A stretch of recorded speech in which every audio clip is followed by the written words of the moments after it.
AC Ingles presenta Into the Story, el podcast para aprender inglés con historias reales contadas por gente de todo el mundo.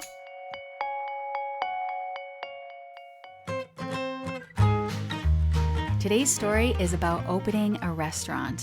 Hoy vas a mejorar tu inglés con la historia de una emprendedora abriendo un restaurante en Perth, en el oeste de Australia. Desde pequeña, nuestra protagonista, Kaitlin, estaba acostumbrada a que su familia le diera mucha importancia a la comida y a la buena compañía alrededor de la mesa. Siempre supo que quería trabajar con algo relacionado con la comida. And food is how you come together and show each other how you love each other. And then I also just wanted to own a restaurant in general. So it was definitely part of my calling, and it's something that I had to do in my life. Finally, the idea for a restaurant comes to mind while Kaitlin and her business partner, Ziad, are traveling around Spain visiting tapas bars. They're inspired to bring Middle Eastern culture and food to Australia in a new and interesting way. From there, they begin creating recipes and testing their food on friends and family. Let's listen to Kaitlin's story now and find out how they created the Hummus Club and brought their restaurant to life.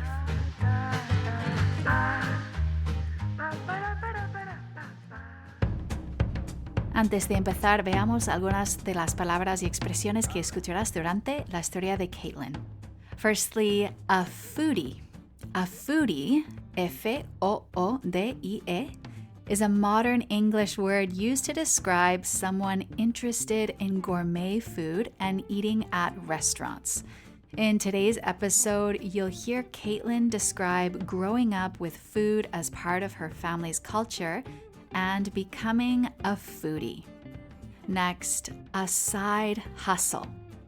A side hustle, H-U-S-T-L-E, is an expression used to describe a source of income or job that someone does at the same time as their main full-time job.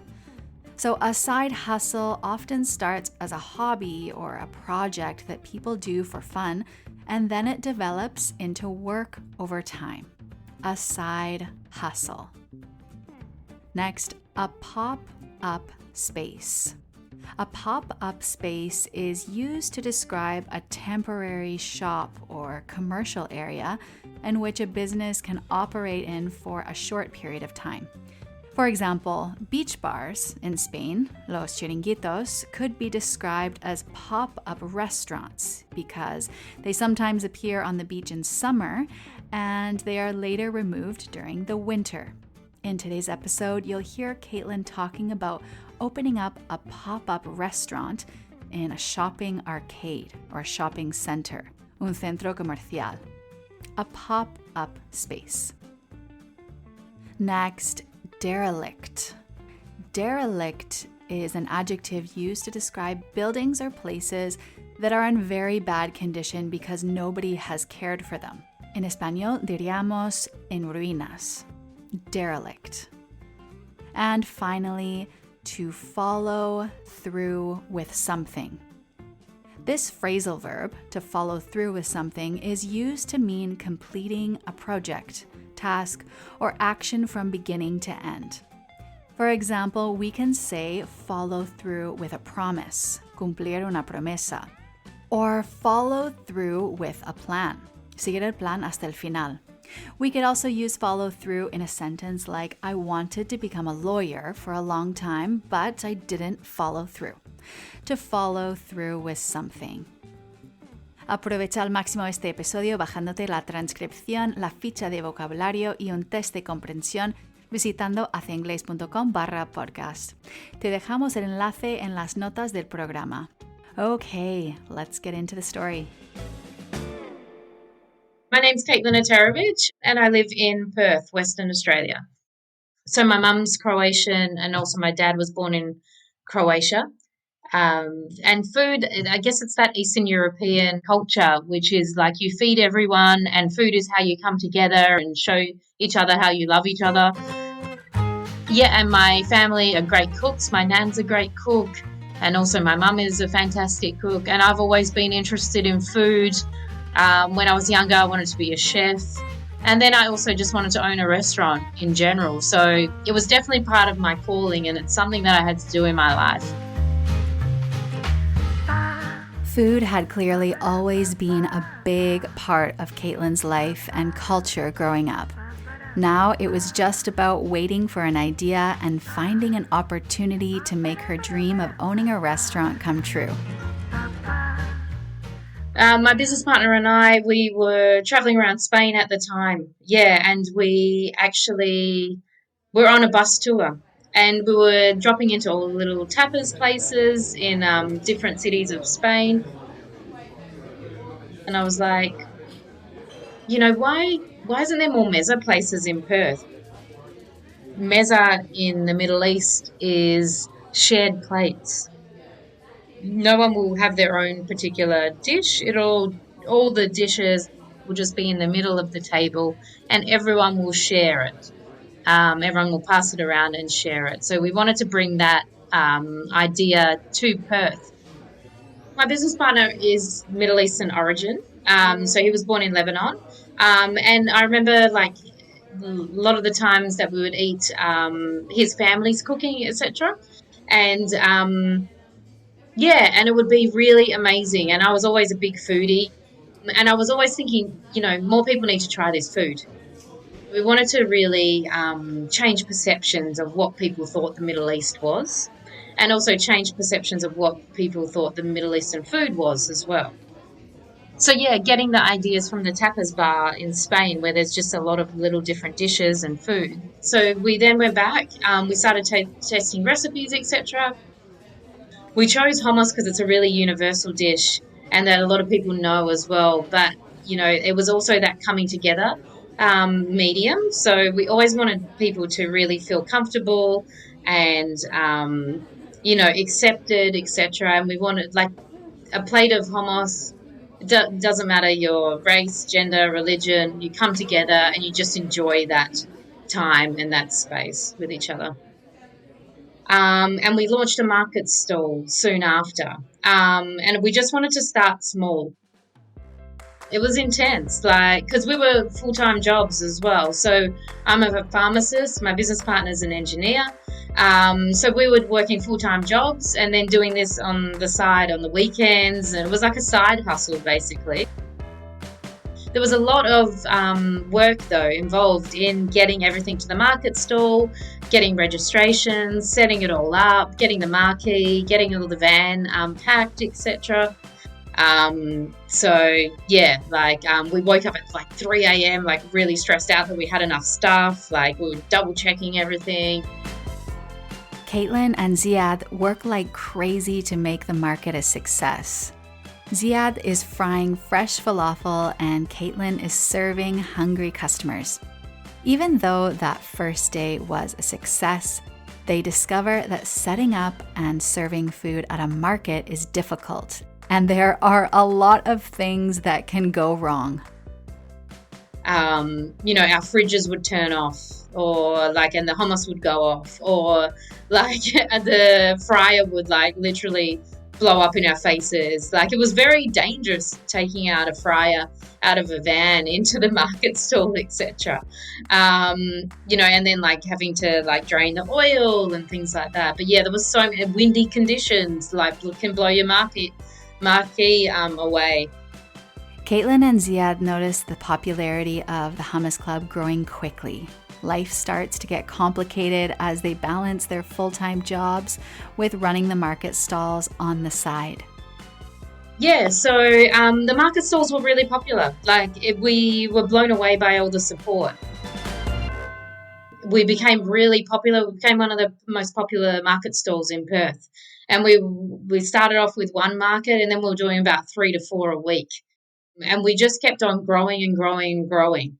And then it just became so popular that I was spending because I was all the admin and the back end and doing social media. It was a particular day, and I just thought to myself, I am being a really bad employee right now because I'm spending all my time. I'm literally doing scripts and stuff. But then once I've done that, I'm like organizing the market stalls and like working out registrations and all the back end stuff.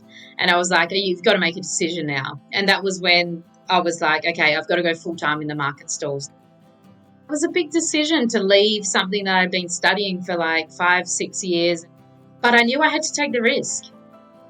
Like, it was an intuitive thought within me, and it was both a relief, but also like, wow, what am I doing? You know, like, I think all emotions go through your head when you go through those big decisions in life.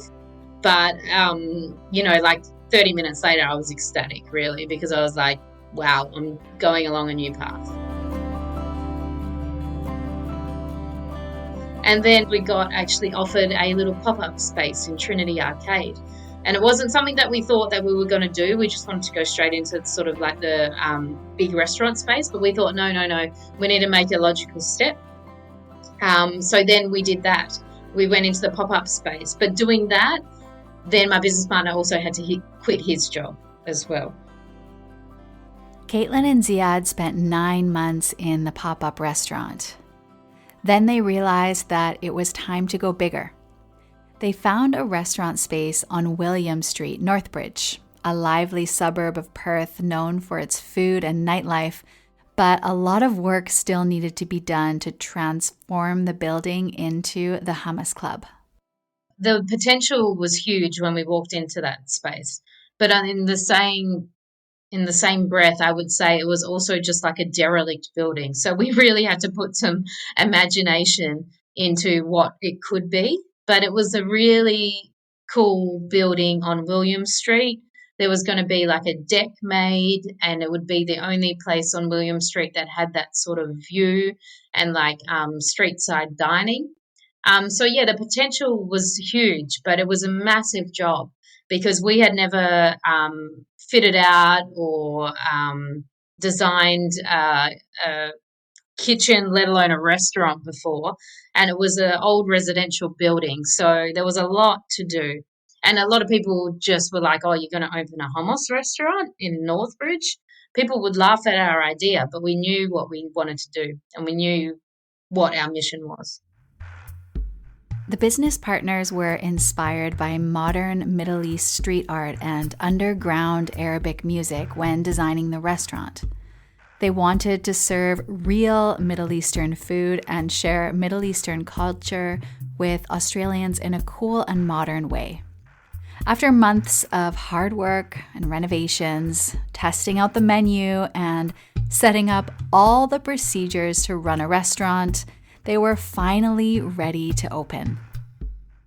And then the opening day was also very stressful because you just want everyone to like it and know that you're doing a good job, know you've done it for something, because we had quit our jobs to do this, to follow this through and open it up. And you have to just push that aside and just go, okay, this is what it is now. Let's do this. We didn't know if people were going to come.